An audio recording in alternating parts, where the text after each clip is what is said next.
Hola amigos, buenas tardes.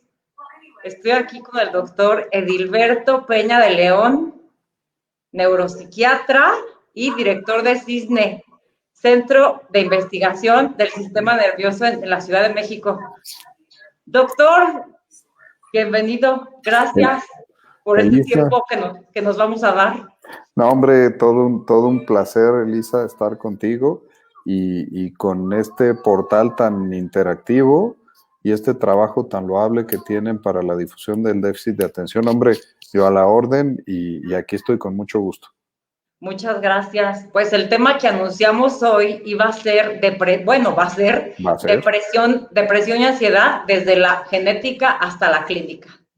Pero antes de todo eso, a mí siempre me gusta dar como una pequeña introducción, porque algunas personas no saben que yo me dedico a esto por hobby, porque a mis 40 años fui diagnosticada en una gran depresión de TDAH. Entonces tiene muchísima relación como muchas personas no sabemos que nacimos con una condición genética que nos está produciendo esta calidad de vida por los suelos. Sí, y es que sabes, en los estudios de seguimiento epidemiológico del déficit de atención es cuando nos hemos dado cuenta de qué le pasa a los pacientes en otras complicaciones de la psiquiatría por ser portadores del déficit de atención. Se incrementa su probabilidad de deprimirse, se Claro. incrementa la probabilidad de trastornos de ansiedad en sus diferentes variedades, ya sea un ataque de pánico, una fobia, una ansiedad generalizada. Se incrementan las adicciones, contradictoriamente a lo que la gente pensaba, ay, no vamos a medicar a mi hijo porque se va a hacer adicto al medicamento. Es al revés. Si no medicas a un paciente con déficit de atención, su potencial de adicción a otras cosas, como alcohol, cocaína, estimulantes, éxtasis, se incrementa porque este déficit noradrenérgico lo van solventando silvestremente con las sustancias. Y también hay que decir que toda enfermedad del sistema nervioso central representa una agresión para las neuronas y la corteza cerebral. Entonces, si yo no me trato una depresión, un trastorno de ansiedad, un déficit de atención, mis probabilidades de enfermedades neurodegenerativas se incrementan exponencialmente con los años.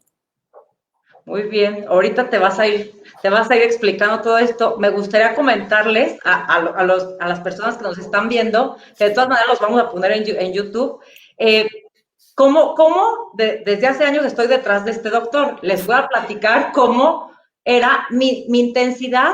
Cuando yo fui diagnosticada de TDAH, a mí me hicieron estimulación magnética transcraneal. Entonces, mis intereses restringidos se enfocaban en buscar toda la información que pudiera en Internet. Y no encontraban médicos que se anunciaran en México con estimulación magnética transcraneal más que a su servidor que tienen enfrente de la pantalla. Entonces, al primero que le escribí fue al doctor Edilberto Peña y me le presenté y le dije, doctor Oles, que acabo de ser diagnóstica de TDA y tenía depresión y me cambió la vida. Y desde ahí como que empezamos una amistad virtual, porque nunca lo he conocido en persona. Pero le digo, bueno, por fin ahora con esta pandemia que tengo como más tiempo de hacer esto, para mí fue un gusto que pudieras regalarnos este tiempo, pero sí les quería decir a los demás, ¿desde cuándo ando tras de ti? Porque eres pionero en estimulación magnética transcraneal. Entonces, tiene toda la relación con la ansiedad y la depresión, que al ratito yo creo que va a salir en el tema, pero platícanos cómo esto, la frecuencia, bueno, todas estas cosas que, mira, yo era tan ignorante que pensaba que el sistema nervioso, perdón mi ignorancia, pero era el de los nervios. O sea, yo ni siquiera relacionaba sistema nervioso con cerebro. Jamás. Sí, no, no, no, no. Es que sabes, esta versión espiritualista del alma a nuestra mente y el trabajo que se hizo, tendremos que irnos un poquito más atrás. La neurología y la psiquiatría nunca debieron de haberse divorciado. Hay un cuadro muy famoso que se llama El Teatro de las Histéricas, que representa las clases de Jean-Marie Charcot, el padre de la neurología en la Salpêtrière. Y ahí están todos, todos, todos. Y el que no sale en el cuadro porque estaba hasta atrás era Sigmund Freud.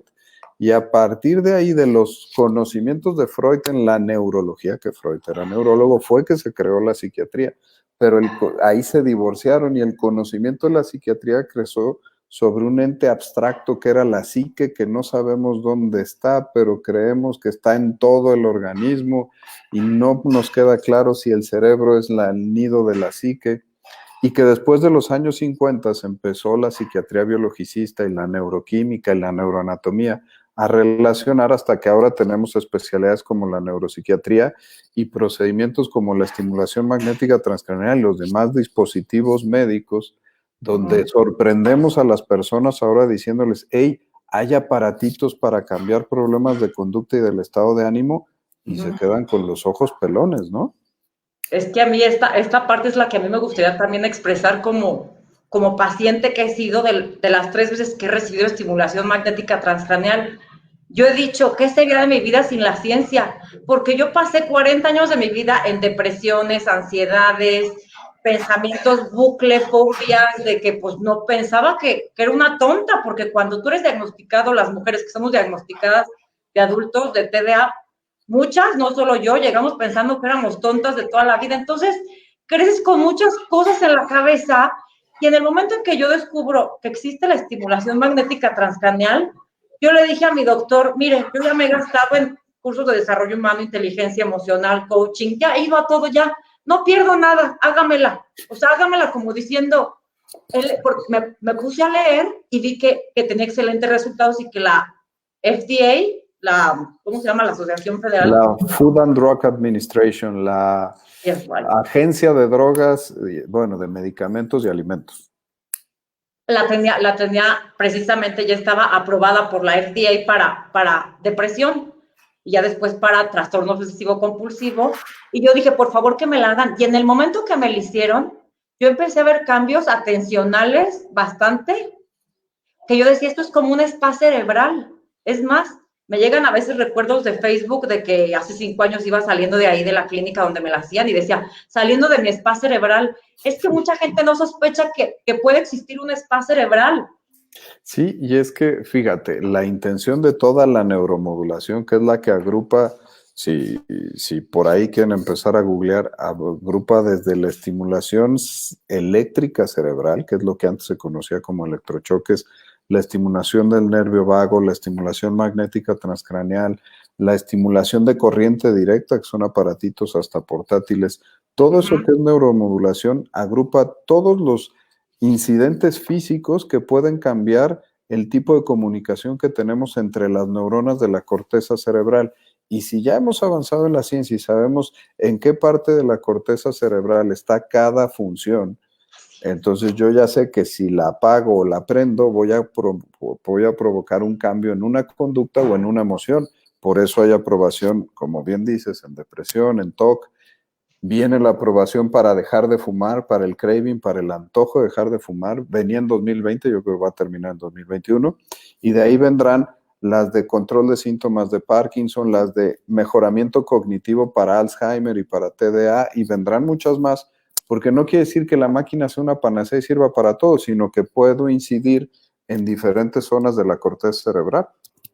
Así es, y yo leía precisamente con la estimulación magnética transcranial que muchas personas que habían sido resistentes al medicamento no les había funcionado nada hasta que llegaron a la estimulación magnética transcranial. Entonces, bueno, yo creo que el tema de la ansiedad y la depresión, pues si quieres sigue platicando sobre ello, es muy vasto, porque una ansiedad severa, a mí hasta donde más me afectó, así yo les puedo platicar, mi más grande depresión fue no pararme a trabajar y dormirme llorando y despertarme llorando sin fuerzas, porque no entendía por qué mi vida era tan difícil, o sea, no entendía por qué tenía tantas dificultades en mi vida, tristeza, no podía tener una relación de pareja, no tenía trabajo fijo, o sea, muchas cosas que ahora que veo el TDA de niña se me fue haciendo como una bola de nieve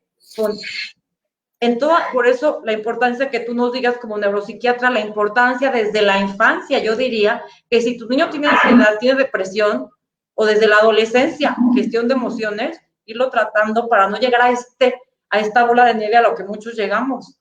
Es que tú bajaste muy bien el balón ahorita y regreso tantito a la estimulación para irme a la respuesta.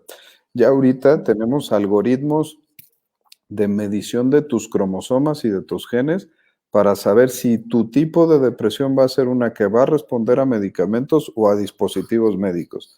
Ahorita ya podría yo, antes de darme tratamiento para una depresión, rasparme unas células de mi cachete con un hisopo, mandarlo a exponenciar mi DNA y me regresan el resultado diciéndome, oye, si te van a dar medicamentos, tu posibilidad de respuesta es menos del 20%, entonces tú estás para un dispositivo médico, ya ni gastes en medicinas. Así es. Ahora que decíamos de la genética a la clínica, y como bien tú decías, y hay algo, hay un dato que para mí es aterrador, pero pues bueno, es parte del trabajo, es que el 50%, más del 50% de los padecimientos depresivos y ansiosos debutan antes de los 15 años. Y digo, yo soy papá de uno de 17 y una de 14. Y me pongo a preguntarme, híjole, pues yo sería capaz de repente decir, ay, mi hijo está pasando por un trastorno obsesivo compulsivo y tiene ataques de pánico, entonces hay que darle medicamentos, pues te lo empiezas a cuestionar, pero esos padecimientos y esas agresiones hay que pensar en enfermedades, esto es medicina, aunque sea el cerebro, son como el gastroenterólogo o el cardiólogo. Hay una agresión en el cerebro que está gestándose desde la infancia y que a veces por nosotros tratar de ser más displicentes, dejamos que se siga agrediendo el cerebro de nuestros niños con años y años y años de depresión y de ansiedad, atacando esas cortezas neuronales que necesitan estar sanas. Estoy totalmente de acuerdo. Y cómo en la genética, muchas personas venimos con esa predisposición genética a tener mayor depresión y mayor ansiedad por nacer con un trastorno del neurodesarrollo, porque yo leo como muchos adultos que hemos sido diagnosticados con Asperger o TDA o hemos sufrido una ansiedad toda la vida y una de las comorbilidades que yo veo más grandes en ambos, tanto del TDA como del Asperger, es la ansiedad y la depresión. Sí, mira, justo ayer que andaba yo en el consultorio vi una niña de 15 años que venía con diagnóstico de mutismo selectivo y fobia social. Lo que fue muy espectacular en sus síntomas desde que era chiquita, pues era que no hablaba con nadie, que se ponía muy nerviosa, le sudaban las manos, se comía las uñas y se arrancaba el pelo, ¿no? Y así le fueron dando tratamiento hasta ayer, que ya es súper evidente que es portadora de un trastorno del espectro autista, que su mutismo selectivo es parte del espectro autista y que sí, como no tiene habilidades sociales y se le exponía a un ambiente donde no se le ayudaba y se le favorecían sus fortalezas, pues hizo un trastorno de ansiedad terrible. Pero el foco inicial era un trastorno del neurodesarrollo, que bien diagnosticado ahora tendrá una evolución diferente, pero le habían dado solo medicamentos y tratamientos para el mutismo selectivo. Así es, y no se puede dejar de tener depresión cuando no te están tratando la raíz como naciste, ¿no? Por ejemplo, yo no quiero dejar de decir, porque de verdad, antes del diagnóstico para mí fue un peregrinaje y cada vez que pueda lo voy a repetir, porque yo pasé por neurólogos y psiquiatras que nunca vieron mis síntomas ni de trauma complejo recién diagnosticado ni de TDAH. Entonces, imagínate que solo me querían medicar para depresión y yo en esa obsesión que tengo por estos temas del cerebro, yo decía, es que no, yo no quiero medicamento, yo quiero que me digan la raíz de mis conductas que me hace llegar a estas depresiones. ¿Cómo la importancia de tener siempre la raíz genética para atender la ansiedad y la depresión? Mira, casos como el que ahorita estás platicando tuyo, es algo que nos pasa en el ejercicio muy frecuente y se los voy a tratar de esquematizar. Nos llega un paciente como tú, pero con ataques de pánico, ¿no? Entonces, lo que los lleva al psiquiatra, porque habían estado muy renuentes de venir al psiquiatra, pues son los ataques de pánico. Haz de cuenta que me traen un paciente infartado a urgencias. Bueno, me pongo a atender el infarto, empiezo a dar tratamiento para los ataques de pánico, pero haciendo historia clínica, pues me doy cuenta que historial de fracasos escolares, se cambió 2 veces de carrera, ha tenido algunas psicoterapias porque es muy irritable y es muy inquieto, muy inquieta y entonces tiene muy malas relaciones sociales y tiene un problema de autoestima porque entonces no se ha desarrollado como ella quiere. Al principio, pues vienen por el déficit de atención, pero después nos vamos a enfocar estas otras, vienen por el ataque de pánico, pero después nos vamos a enfocar a las otras áreas Y es este sistema de tratamiento integral que tenemos ya metido en la cabeza todos los psiquiatras. No crean que es algo raro, ni que tenemos que hacer unas encuestas. Desde la residencia nos enseñaron a hacerlo así, de atender el padecimiento principal y luego ir desmenuzando rasgos de personalidad, trastornos del desarrollo, patologías médicas que tienen que ver con la expresión de problemas cerebrales. Y de ahí vamos atendiendo todas las características del individuo. Como bien decías, pues yo no quiero que me traten solo la depresión. Bueno, a ver, te está trayendo la depresión, vamos poniéndote bien de la depresión, que vamos a ver el resto de los síntomas, ¿no? Así es. A ver, una pregunta que ahorita se me ocurrió. ¿Cuál es la diferencia de ir con un psiquiatra y con un neuropsiquiatra? Porque me llama mucho la atención que hay pocos neuropsiquiatras. De por sí no hay psiquiatras. Y luego hay muy escasos neuropsiquiatras como tú. ¿Cuál sería esa diferencia, Dilberto? Psiquiatras sabemos como 4,000 en el país. Y para llegar a neuropsiquiatría, que solo se puede hacer en el Instituto Nacional de Neurología Manuel Velasco Suárez, puedes llegar como tronco de neurología o como tronco de psiquiatría, y es una alta especialidad que podemos hacer ya sea por los dos lados.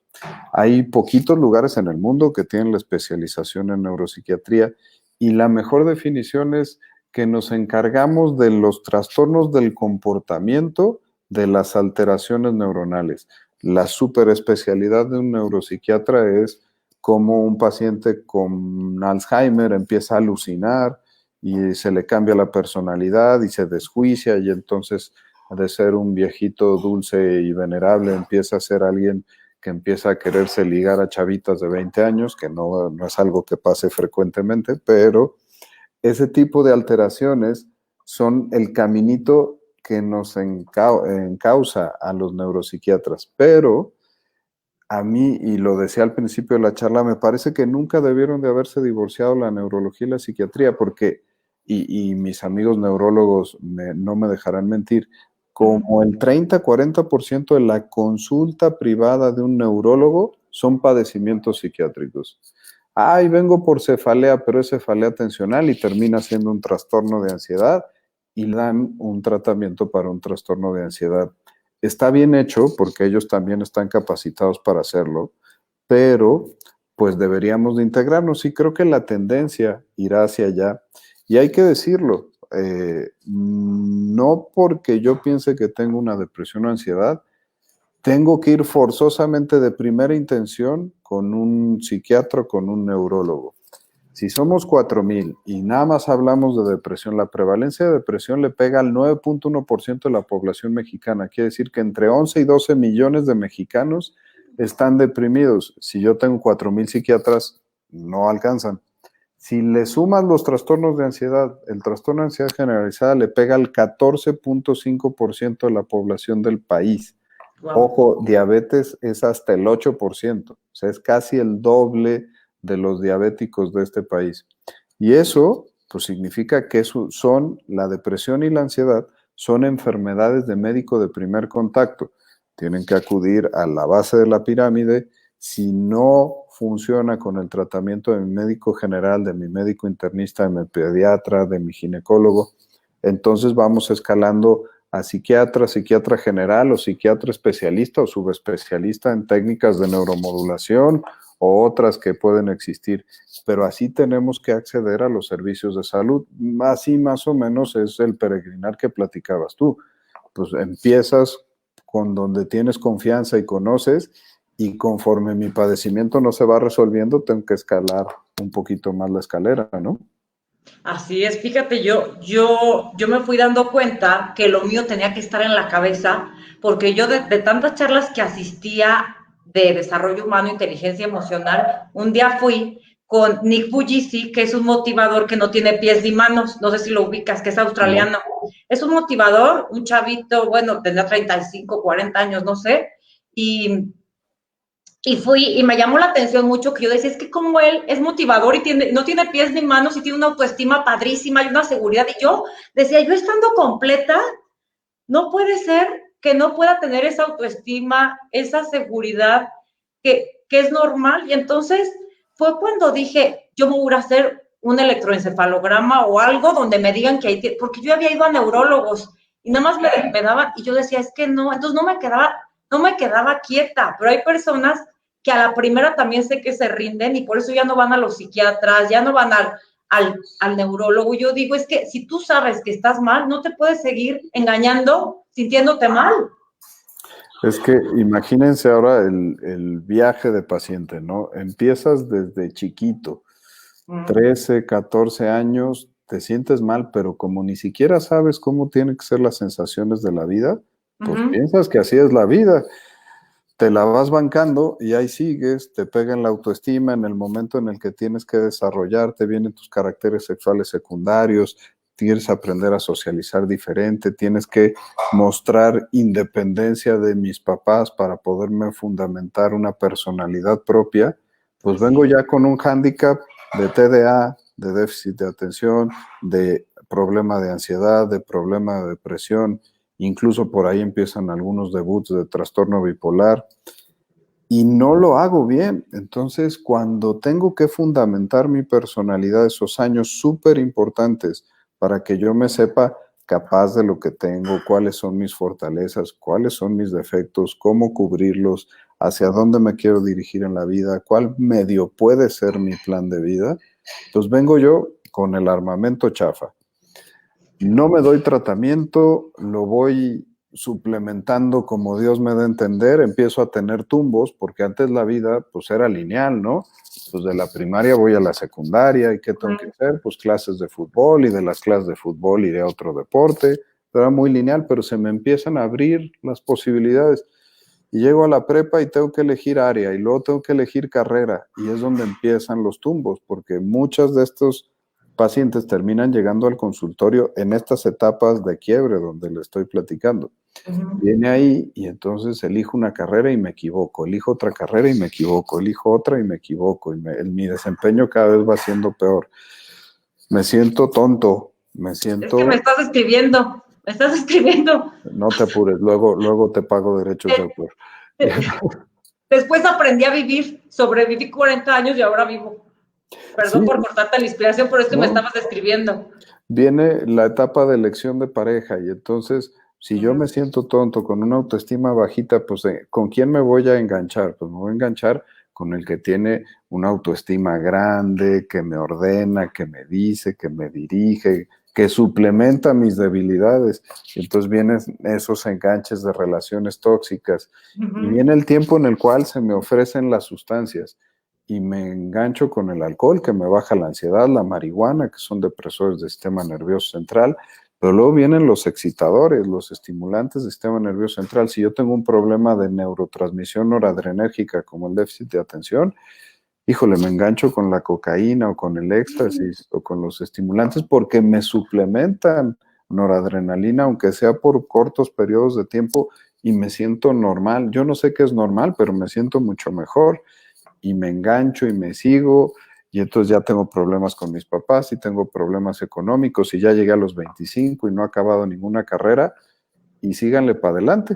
Entonces, fíjense cómo de una pequeña bola de nieve que podíamos haber tratado en la infancia, pues terminamos con una madeja que nos avientan a los 30, 35, 40 años, llega una madejota al consultorio y dices, Dios de mi vida, espérame tantito, vamos a sacar todas las herramientas para ver cómo te ayudamos, ¿no?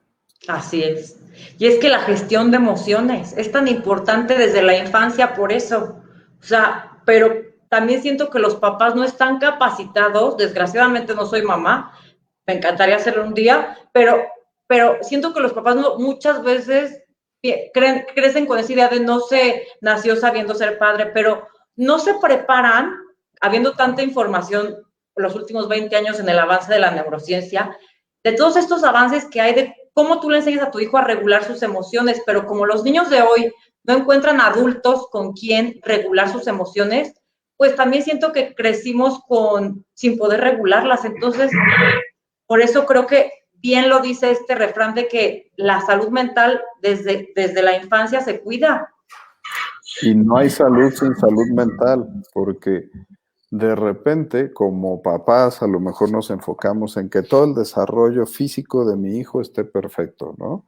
Y lo llevo a su medición de peso y talla con el pediatra, le pongo sus vacunas. Pero no nos fijamos en la salud emocional de nuestros chavos y los metemos a clases de inglés y los metemos a clases de 3 deportes y ballet, cuando a lo mejor deberíamos de tener un ratito de la educación de nuestros hijos para dedicarlo a la salud mental, ¿sí? Sé que no es sencillo, sé que cuesta trabajo y es un cambio de paradigma. Y bien lo dices, ahora desde arriba hacia abajo se ha ido permeando la gestión de emociones. Y es que ahora ya desde las universidades, las preparatorias, las secundarias, están teniendo ratitos que le ponen clase tutoreo, le ponen exploración, tienen nombres raritos, pero todo el fondo de eso es gestión emocional, un ejercicio donde todos los días me tengo que detener un ratito y decir, ¿me siento bien o me siento mal? Si me siento mal, bueno, mal representa muchas cosas. Mal puede ser enojado, frustrado, iracundo, triste, excitado, ansioso, temeroso, miedoso. Y de ponerle ya sintáctica y semánticamente nombre a mi emoción, empiezo a relacionarlo con probables causas y con caminitos de solución. Y eso es solo un ejercicio que toma unos minutos, en lugar de buenos días, ¿cómo están? Bien, gracias. Sí, que es el tradicional, ¿no? Creo que lo acabas de decir lo que acabas de decir muy importante. La gestión emocional, yo te puedo decir que mi gestión emocional desde niña, desde los 5 años, ya estaba muy mal. ¿Por qué? Porque a mí me impactó mucho el hecho de que tuve un tipo de abuso sexual cuando vi un pene muy cerca. Cuando yo estaba jugando a los 6 años con mis primos, llega alguien, se me para aquí. Entonces de ahí yo crecí como con mucha ansiedad y con mucho miedo a los hombres también. Entonces, todas esas cuestiones, nadie las toma en cuenta que impactan en la psique de un niño, me explico, y que llegas cargando a la adultez con todo eso que no trabajaste nunca y que te seguía causando un malestar, una ansiedad, una frustración.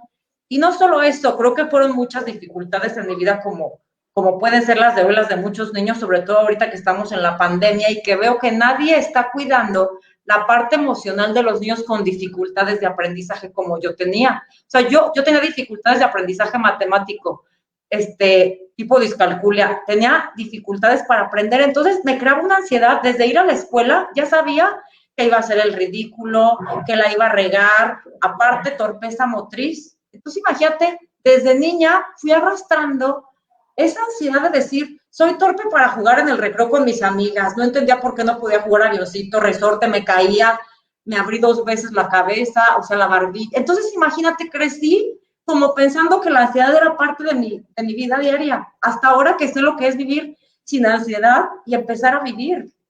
Y es que, fíjate, vámonos hacia el tema de todo esto que te pasaba, cómo maleó tu carácter y tus emociones. Y es que ahora, pues, tema de clasificaciones, pero hombre, pues por ahí somos cuadrados los doctores. La Asociación Americana de Psiquiatría desde 2013 metió un diagnóstico que se llama síndrome de desregulación emocional en los niños y adolescentes. Y eso nos abrió el panorama porque en organización te dice, a ver, este chavo me lo traen porque no regula las emociones. Y se abre el diagrama de flujo. Puede ser que tenga una depresión, una ansiedad en la infancia que no se expresa nada más con tristeza, sino con retraso en etapas del desarrollo y también con irritabilidad y agresividad. Puede ser que sea un chavo con déficit de atención, pero no una variante inatenta y que entonces tenga más bien impulsividad predominante dentro de su cuadro. Puede ser el inicio de un trastorno bipolar y que esté empezando con fases de hipomanía. Puede ser un problema del neurodesarrollo y que entonces es muy sensible a los estímulos y cuando vienen ruidos y luces y presión y estrés explotan. Se fijan cómo ya de ahí se abre el paraguas y uno como doctor va descartando, va haciendo prueba, error, tratamiento, estudio y puede llegar al diagnóstico y entonces puede solventar todos esos problemas. Ahora sí lo hacemos, pero esto tomó años de investigación. Sí, por eso digo que apenas los últimos 20 años es cuando más ha avanzado la neurociencia, ¿no? Y precisamente hoy no es casualidad que hoy se celebra el día que nació Freud, ¿no? Hoy es un día especial para la psiquiatría, pero como mucha gente dice, yo el sábado que hicimos el Facebook Live con la doctora Norma Chavarría y con la doctora Juncal, decían que para las personas con TDA no es benéfico el psicoanálisis. El psicoanálisis. Tú, por ejemplo, sé que hay muchas corrientes psiquiátricas, ¿no? ¿Cuáles tú recomendarías más o con cuáles funcionan más? Porque hasta ahora que aprendo, tengo entendido que a mí la terapia cognitivo-conductual fue una terapia que hizo cambios neurobiológicos en mi cerebro, no solo es una técnica de hablar, sino que hizo cambios en mi cerebro para poder dejar de ser emocional y ser más racional. ¿Qué piensas tú de estas corrientes para dejar la ansiedad y depresión? Las corrientes psicológicas y la escuela de psicología y la técnica de psicología es igual de exacto o inexacto que elegir un medicamento para tratar un padecimiento. No todas sirven para todo. Todas tienen su campito y todas tienen una función.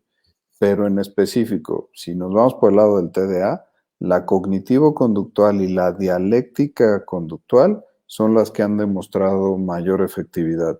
Si nos vamos al lado de la depresión, todas las que estén centradas en el yo y en el aquí y en el ahora, ¿no? La racional emotiva, la humanista, también la cognitivo-conductual, la misma dialéctica conductual. Y para el lado de la ansiedad, la reina y como se descubrió, la cognitivo-conductual, y de ahí la derivación que hemos tenido con el mindfulness y el trabajo que se hace de estar ejercitando como si fuera un entrenamiento, no como ir a terapia una vez a la semana, sino dedicarme todos los días a tener atención plena en las acciones que estoy haciendo en este momento. Si ahorita estoy contigo, estoy contigo. Si tengo un paciente al rato me preocuparé. Si luego tengo que pagar la tarjeta de crédito, que hoy es el último día para pagarla, al rato me preocuparé. Pero ahorita estoy en esto. Si ahorita estoy comiendo, estoy disfrutando. Ya incluso hay hasta el mindful eating, que es como cada bocado estoy todo centrado en cómo lo tengo que hacer. Eso sirve para los trastornos de ansiedad. Pero si me mandas a psicoanálisis es una técnica estricta, metodológica, que sirve para adentrarme en mi forma de ser, en mis rasgos de carácter y de personalidad y modificarlos a partir de muchos años. ¿Sí? Es una técnica profunda. Si yo tengo desregulación emocional y tengo problemas y me van a correr de la escuela, mis papás ya me quieren regalar al ropavejero, no es el psicoanálisis la mejor técnica, ¿no? Es que creo que ahí también tenemos mucha ignorancia. O sea, por eso vamos con el primero que nos vende las gotitas milagrosas, el imán, el chancra, el no sé, o sea, tantas cosas que te cuelgas y que te pones por ignorancia de que no sabes a dónde recurrir. Yo pienso que hay mucha gente con ansiedad y depresión y realmente muchas veces no sabemos ni por dónde empezar. Y fíjate, en esta combinación de ansiedad y depresión y déficit de atención, un rasgo de personalidad característico es la tendencia hacia la innovación. Y tú bien lo decías, eso los hace impulsivos y los hace querer soluciones inmediatas. Si yo vienes a valoración y te digo que tienes un trastorno depresivo ansioso con una base de un déficit de atención inatento y que te voy a tener que dar tratamiento de 1 a 2 años, más ciertas sesiones de psicoterapia cognitivo-conductual. Entonces ya como papá financiero empiezas a multiplicar número de consultas por año, más gasto de 2 a 3 medicinas por mes, más terapias cognitivo-conductuales. Oye, si el de los chakras y los imanes me lo va a resolver en 12 sesiones y me va a cambiar el aura amarilla por el aura morada, pues me sale más barato. Claro. Y esa tendencia a la innovación, cuando es un trabajo sistemático, científico, que tiene que ser un proceso, pero es algo que es antitético a la personalidad de los que tienen déficit de atención, que hasta que lo entienden, se alinean y empiezan a ver resultados. Por eso hay que ser bien específico en decirles, a ver, tal número de consulta vas a ver este resultado, si sigues con tu medicina vas a empezar a ver estas metas, tan, y conforme las van cumpliendo, sienten esta emoción de un trabajo bien hecho y entonces se ajustan al tratamiento. Mientras no, pues mejor hago gotitas de CBD o mejor voy y me leo el tarot o si no me tomo gotas de flores de Bach. y por Pero ahí a mí no es mi nada de eso me camino. funcionó porque yo pasé por todas las que te imagines, por todas, todas. Pregúntame todo lo que me tomé, me hice todo. Y de verdad por eso digo, es que a mí la ciencia es lo único que me ha ayudado a avanzar. Por eso ya no creo en todas esas cosas, porque, porque no me ayudaron a vivir como vivo hoy en día. Y por eso yo siempre quiero dar un mensaje de esperanza en cada entrevista o en cada Facebook Live, porque tanta gente quiere pensar que ya no hay nada más que hacer, como cuando yo pensaba que ya no había más a dónde ir. Me explico, y cuando encontré que hay un océano de infinidades, y como dijo el padre de la neurociencia, Ramón y Cajal, que nuestro cerebro es plástico y nosotros podemos ser arquitectos de nuestro propio cerebro, para mí esa frase es la más esperanzadora que yo pude encontrar, porque yo decía, mi cerebro estaba bien, pues bien mal conectado, por así decirte. Entonces, te platiqué hace 6 meses, que eres mi amigo virtual y te voy dando mis avances, que hace 6 meses te dije, Edilberto, ahora estoy muy triste porque en ese momento no lo podía contar en persona, ahorita porque siento que ya lo estoy superando, pero el que me hayan encontrado rasgos de trastorno límite de personalidad también me afectó mucho en mi vida, tener trauma complejo. Entonces yo creo que muchas personas ni saben que tienen tantos traumas que en su vida se han ido haciendo tan grandes, ¿no? Y que es el resultado del trauma complejo, y que por eso también tienen ansiedad y depresión.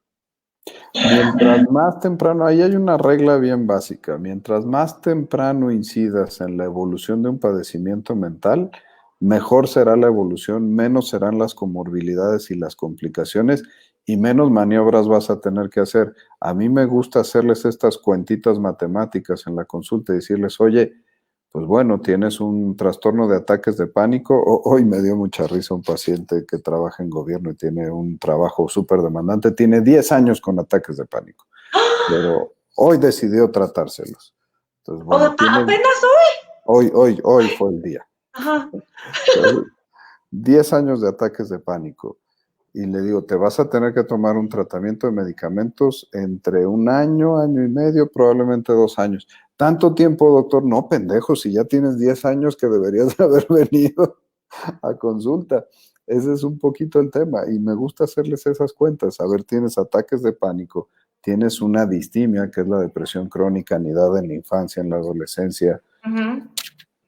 todo ese tiempo tu cerebro recibió agresiones y las tenemos que modelar plásticamente para poderte dar el mejor funcionamiento neuronal. Ya ahora los psiquiatras y los neuropsiquiatras no nos dedicamos a hacer que te sientas mejor. Tenemos que hacer que te sientas perfecto y que te sientas bien. Está súper demostrado que si yo te doy tratamiento para una depresión, pero no te doy de alta y no te regreso al funcionamiento previo a la depresión, tienes 4 veces más chance de recaer en la depresión. Igual en los trastornos de ansiedad, en el déficit de atención, bueno, es el cantar de todos los días. Doctor, ¿me tengo que tomar la medicina? ¿Cuánto tiempo? No lo sé. Oye, doctor, pero ya la dejé. Pues ya te diste cuenta, 6 meses después volviste a venir a consulta. ¿Sí? ¿Por qué? Porque tienes un deterioro. Oye, es que la medicina me está haciendo adicto, porque yo antes no la necesitaba, no, porque ni siquiera sabías lo que tenías. Y ahora que lo tienes, es la misma cantaleta que decir que el diabético es adicto a la insulina. Pues no, ahora que sabe que es diabético, sabe que no produce insulina y la necesita. Si tú tienes déficit de atención, sabes que no produces noradrenalina y que te la estoy suplementando. Va muy bien la evolución, hacemos pruebas de irte bajando y quitándote la medicina. Ok, vamos bien, te seguimos viendo. Si no, regresamos a tratamiento. Pero te estamos neuromodulando y te estamos regenerando conexiones neuronales que Uh-huh. implican hasta que no te vaya a dar Alzheimer de viejito. Uh-huh.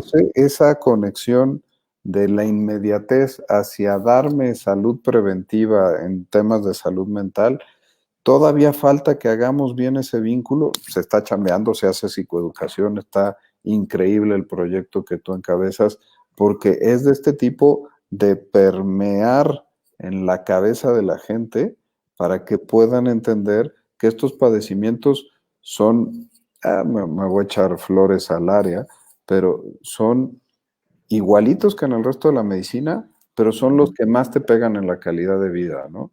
Eso está demostrado, no es que nada más uno no venda pan frío, ¿no? Dentro de su negocio, Uh-huh. sino que estar deprimido te quita más años de calidad de vida y años de productividad que tener cáncer, que tener una embolia o que tener Alzheimer. Totalmente de acuerdo. Totalmente. Lo que estabas diciendo me encanta, por eso me encanta y disfruto tanto estas entrevistas, porque lo he vivido y me apasiona y veo en la vida diaria cómo, de verdad, las personas tienen un estigma al medicamento, piensan que el medicamento va a cambiar tu personalidad, va a cambiar tu forma de ser. O sea, tenemos una idea tan retrógrada de hace 20 años cuando yo no sé qué pasó antes para que tengamos esas creencias actualmente cuando les digo, ha avanzado más que nunca y lo que tú acabas de decir es cierto totalmente. ¿Por qué piensan que va a cambiar tu personalidad? ¿Por qué se llega a esa ignorancia todavía, doctor? Mira, hay un paradigma que me gusta mucho trabajar, que es el de los mercadólogos con déficit de atención. Casi, casi a mis chavos con déficit de atención les digo, exploren mercadotecnia como carrera, porque esta lluvia de ideas que se les genera, a veces de forma inconexa, es maravillosa si la pueden vaciar en un sistema orgánico estructurado que le da caminito a las ideas y las hace crecer en grandes proyectos. Muchos pacientes míos mercadólogos tienen déficit de atención y los hace grandiosos para su trabajo, pero tienen todas estas estructuras. Cuando por adicciones, por ansiedad, por depresión, por problemas de relaciones personales vienen a tratamiento, les curamos esa primera capa de cebolla que les teníamos que pelar, que era por lo que vinieron a consulta, les ofrecemos tratamiento para el déficit de atención. La siguiente consulta es un ring de box, porque es, a ver, doctor, funciono maravilloso, mi esposa está encantada, mis empleados están fascinados porque sigo los proyectos muy bien, estoy tomando menos, tengo menos problemas emocionales, pero se me ocurren menos ideas. Por favor, doctor, déjame volver a ser tan genial, ¿no?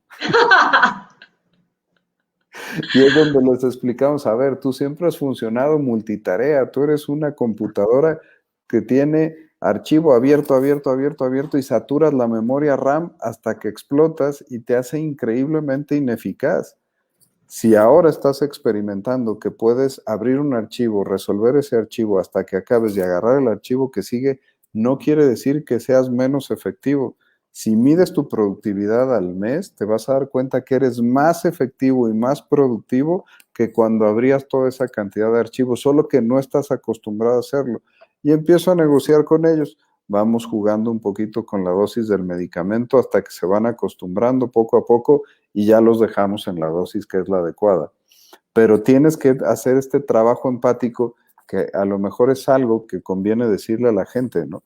La gente cree que los psiquiatras pues somos muy cuadrados como otras áreas de la medicina y entonces, señor cardiólogo, vengo yo por hipertensión, pero oye, me mareo y me duele la cabeza. Ese es el medicamento que te tienes que tomar. Oye, doctor, pero podríamos explorar. No, ese es el que tienes que tomar porque tu electrocardiograma y tu medición de presión arterial de 24 horas dice que estás maravilloso.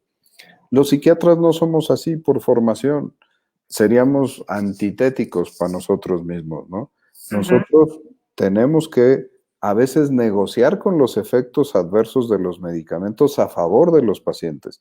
Sabemos que hay medicamentos que te quitan el apetito, sabemos que hay unos que te lo incrementan, unos que te dan energía, otros que te favorecen el sueño, otros que te retrasan la eyaculación precoz, otros que te aumentan el deseo sexual y del rango de síntomas que tiene mi paciente, por eso a veces tenemos que interrogar muchas cosas de la vida de cada paciente, eliges los medicamentos que le van a mejorar su patología y donde hasta el perfil de efectos secundarios le va a venir a beneficiar.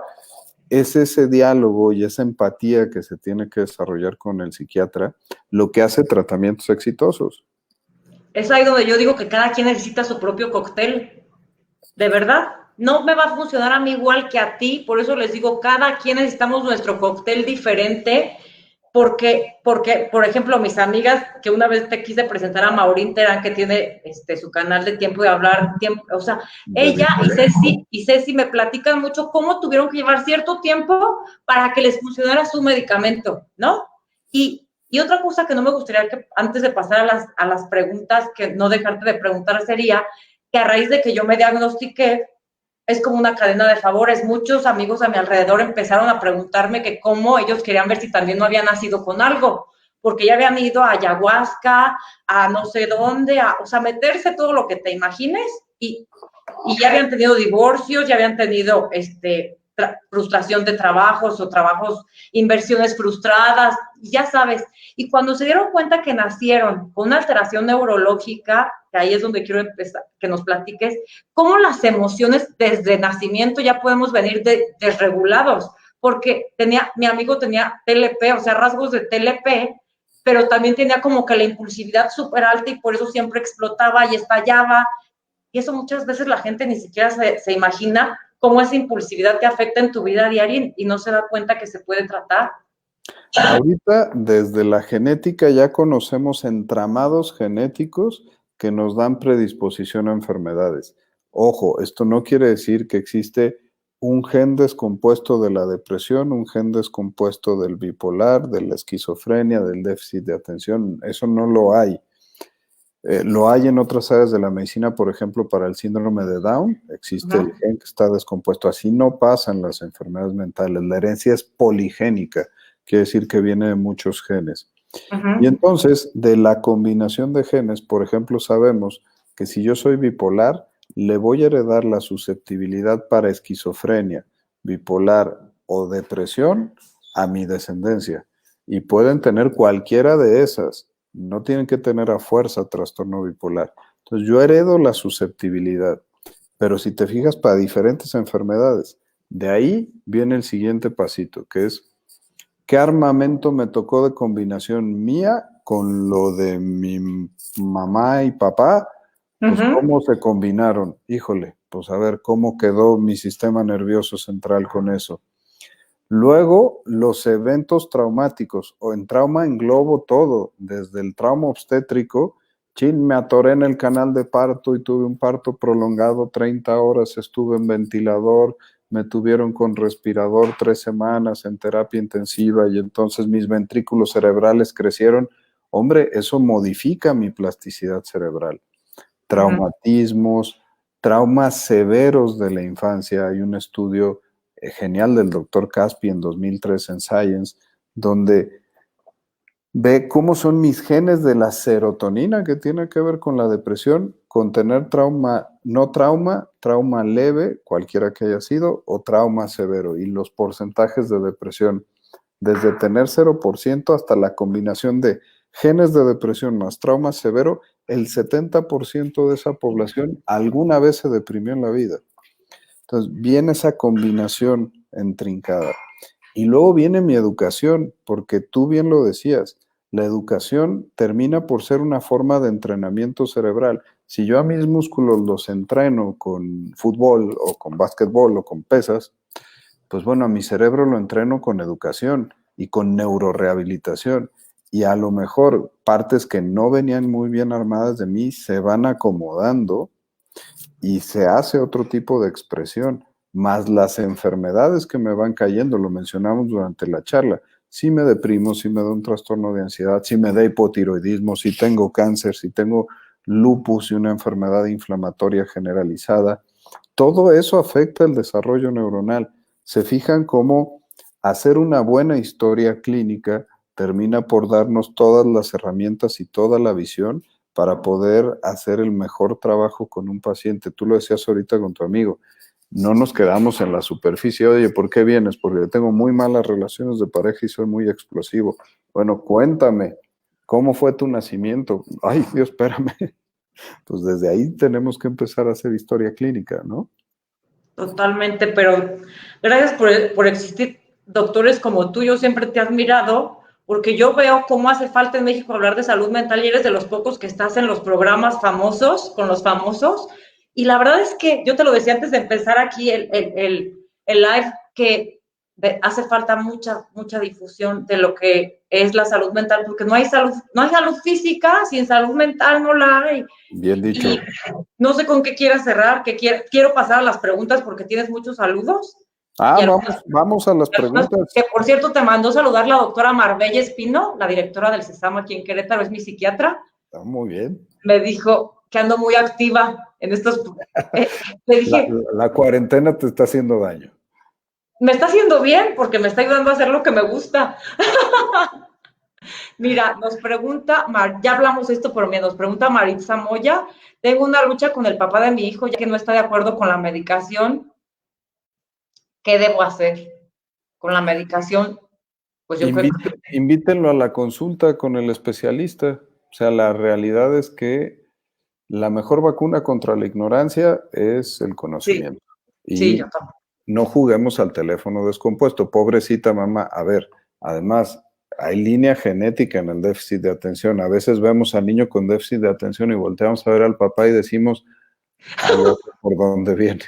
Ya sabemos por dónde viene. Entonces, si ponemos una mamá que probablemente tiene déficit de atención, explicarle a un papá el déficit de atención del hijo, pues el del teléfono descompuesto va a estar terrible. Una buena recomendación es, oye, sé flexible y ven al especialista, siéntate y exprésale tus dudas, ¿no? Totalmente de acuerdo. El doctor Carlos Chicalote nos estaba viendo y te manda saludos.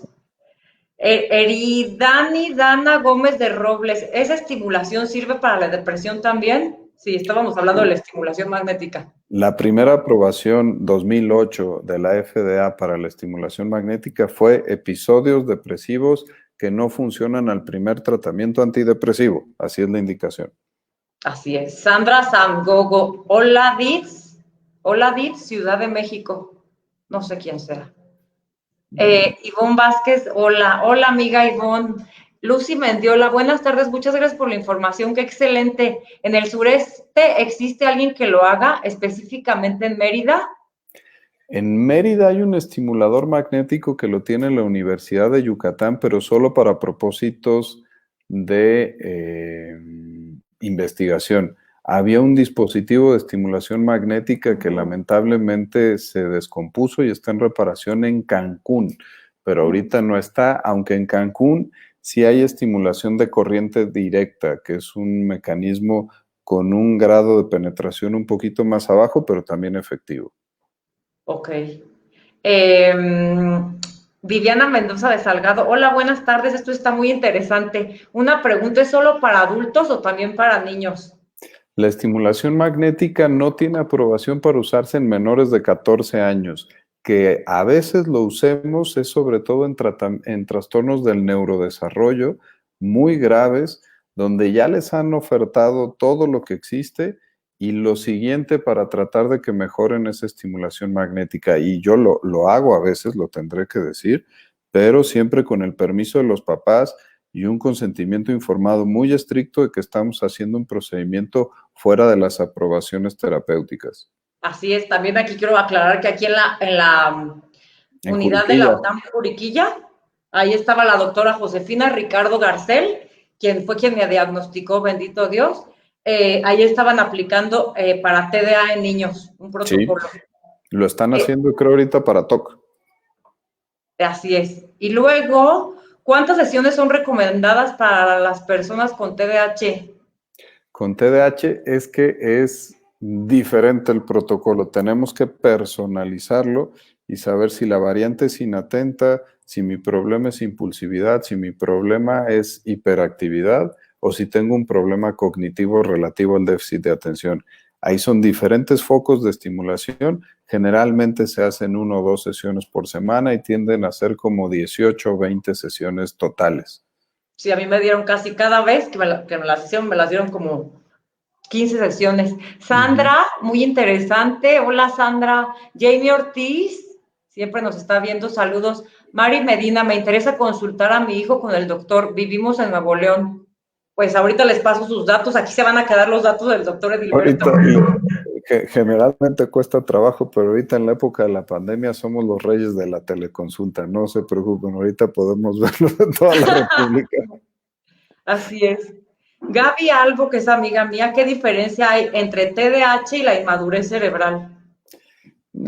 Es que inmadurez cerebral es un término que no sabe, es un término muy general que engloba muchas cosas, ¿no? Podríamos decir que el TDA es en realidad una inmadurez de ciertos grupos neuronales. Entonces no tendríamos por qué hacer una diferencia. Si no hay caracterización diagnóstica, si alguien te dice que tiene inmadurez cerebral, hay que ver cuál es el verdadero diagnóstico atrás de eso.